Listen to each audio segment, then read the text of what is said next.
had lost the Pharisees and the Sadducees. Now he began to lose some of his disciples because they're saying, I wish you would just kind of hold your peace. We really don't want any more opposition. Bit by bit, Bishop Jake said on this past Wednesday that people leave you not all at one time, but they've been leaving you all along. They leave you in pieces. Bit by bit, they leave you in pieces. Their emotions leave you bit by bit. Your influence over them is lessened bit by bit. Bit by bit, the disciples begin to back away from Jesus until we get to even Thursday. Peter denies him 3 times.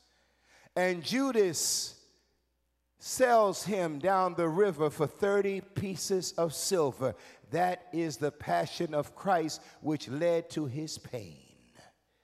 And his pain was not only the fact that not long after would he be led up Golgotha's mountain to hang on a tree and suffer, bleed, and die, but his pain was also an emotional pain because those who had walked with him for 3 years, who were his disciples, and some of them have become his friends, his sons and daughters in the ministry, they forsook him at the hour where he needed him the most. And one way that you know you're anointed is when you begin to become forsaken.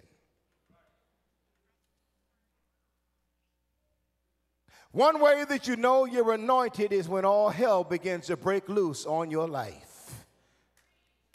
One way to know that you are anointed is when everything 2 and 2 no longer equals 4. In every life, some rain must fall. You must go through a period of passion. You must go through a period of suffering, or else you would just become a spoiled, good-for-nothing Christian with no power. Because it's your suffering that made you who you are.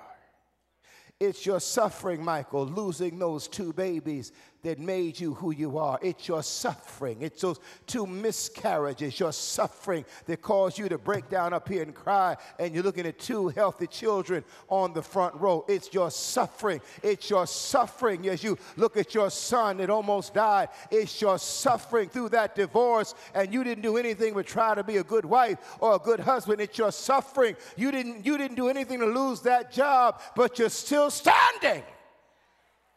Sometimes you ask the question, Lord, why the test? Well, I'll tell you why the test, and I'm going to leave it right there. The reason there is such a test in your life is based on where God has taken you. If you don't go through anything, I promise you, you're not going anywhere.